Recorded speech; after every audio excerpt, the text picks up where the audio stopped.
Camarades, peuple d'Afrique, peuple du Burkina Faso, mes chers frères et sœurs. Non, c'est inédit dans l'Afrique. Ibrahim Traoré a lancé une offensive industrielle au Burkina Faso. Frère, les Burkinabés sont en train d'industrialiser leur pays. Camarades, peuple d'Afrique, en 14 mois, plusieurs entreprises ont vu le jour sous Ibrahim Traoré. Grâce aux Burkinabés eux-mêmes. Écoutez la vidéo. Et puis j'ai décortiqué à la lumière des réalités de la Côte d'Ivoire. On est parti. Ça fait bien 14 mois de cela qu'on a lancé donc l'usine. Et je pense qu'aujourd'hui c'est un grand jour. C'est le lieu pour moi de dire merci au peuple qui a compris donc notre mission et qui a souscrit massivement et d'appeler ceux qui étaient sceptiques à pouvoir souscrire massivement à l'APEC parce que la concrétisation des souscriptions depuis le premier jour qu'on a lancé le programme est là aujourd'hui. Ce n'est que la première phase et je pense que dans quelques jours, nous allons inaugurer une autre usine du côté de Yako où l'APEC a pris des parts énormes donc, dans cette usine et bientôt donc l'usine de Tenkodogo qui verra jour. Donc tout ça rentre dans le processus d'industrialisation. Ça ne peut que nous rendre fiers et très heureux donc, de la marche qui a été comprise par le peuple.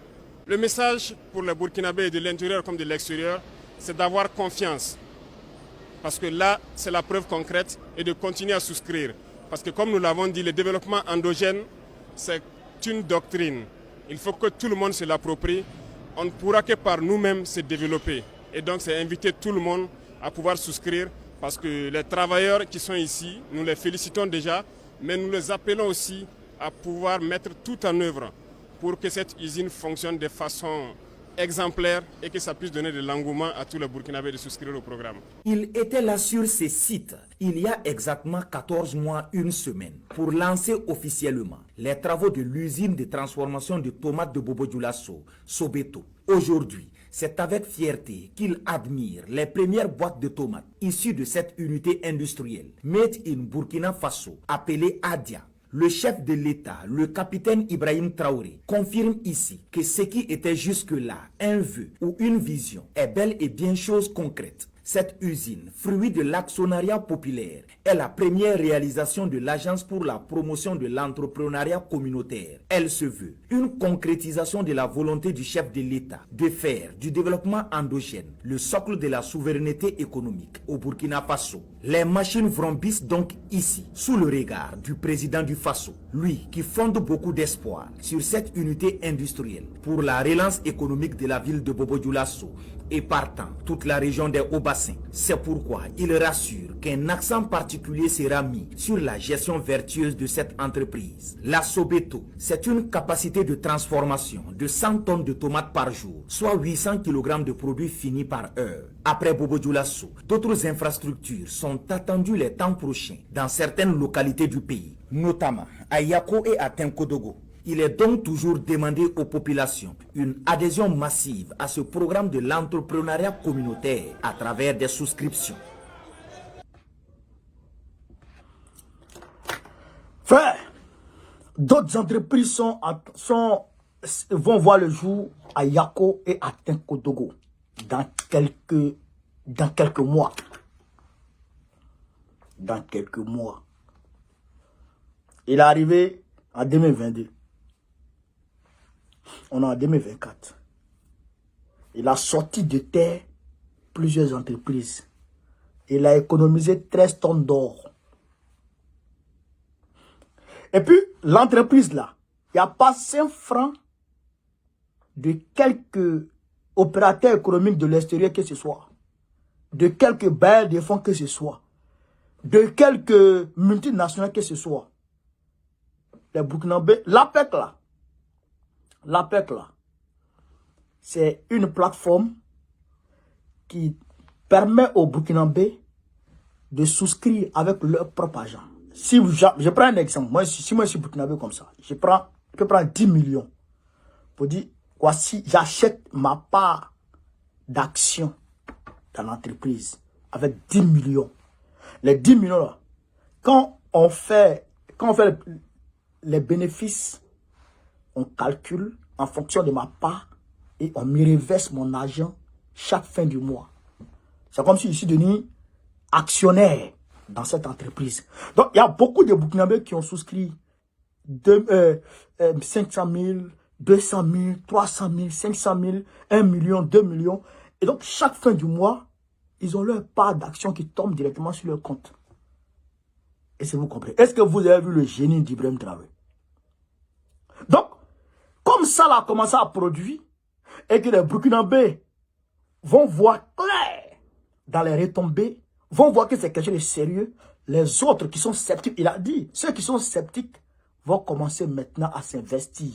Et donc, ils vont aller avec les entreprises de tomates, les usines de tomates qu'on appelle aujourd'hui Adia, Bobo Dioulasso, ça fait 3000 emplois indirects.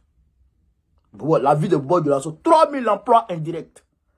Environ 200 à 300 emplois directs. Vous comprenez ça? Donc, il faut dire que environ 3500 emplois directs. Directs comme indirects. C'est ce que ça génère.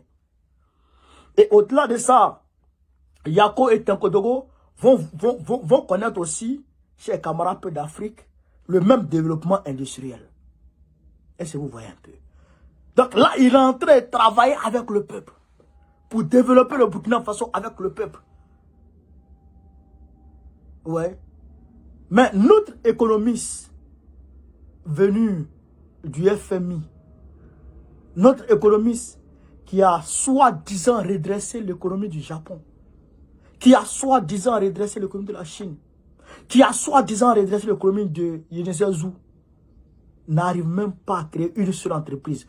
Tout le nord de la Côte d'Ivoire, si ce n'est pas les mines d'or que les gens vont créer, les gens vont mettre en place en empoisonnant les cours d'eau, en empoisonnant les poissons, en empêchant les gens de faire l'agriculture. Si ce n'est pas les conneries comme ça, jamais il crée une entreprise pour permettre aux Ivoiriens et aux Africains de pouvoir, comment on appelle ça, de pouvoir rentabiliser. Voici le jeune Ibrahim Traoré. Il n'est pas économiste, mais il a la volonté de développer son pays. Il a sa fibre patriotique en lui. C'est-à-dire qu'il voue un amour profond pour le Burkina Faso et les Burkinabés. C'est ça qui est la vérité. Et c'est ça qui permet aujourd'hui à Ibrahim Traoré de réaliser tous ces prouesses dans le domaine économique et industriel. Frère, il faut savoir reconnaître les vrais. Ibrahim Traoré là, c'est un Burkinabé. C'est un vrai Burkinabé. Mais Draman là, il n'est pas ivoirien. C'est pourquoi il ne nous considère pas. Il va chercher les Miss. Il va donner l'argent à Marseille. Il va donner l'argent à Monaco. Pendant que les Ivoiriens sont en train de souffrir. Ce vieux là, il faut le chasser. Il faut qu'on dégage Draman. Pour mettre un homme qui aime la Côte d'Ivoire. Un homme qui aime les Ivoiriens. Un homme qui est ivoirien. Un nationaliste pur sang. C'est ça qu'on doit mettre à la place de Draman Ouattara. Et ce gars-là, c'est rien de que Gbagbo Laurent. C'est pourquoi il dit Gbagbo président du Côte d'Ivoire en 2025. Inch'Allah. C'est de ça qu'il s'agit. Vive l'Afrique libre. Vive le panafricanisme. Vive tous les présidents panafricains. Vive IB. Gbagbo président du Côte d'Ivoire en 2025. Inch'Allah. On est ensemble.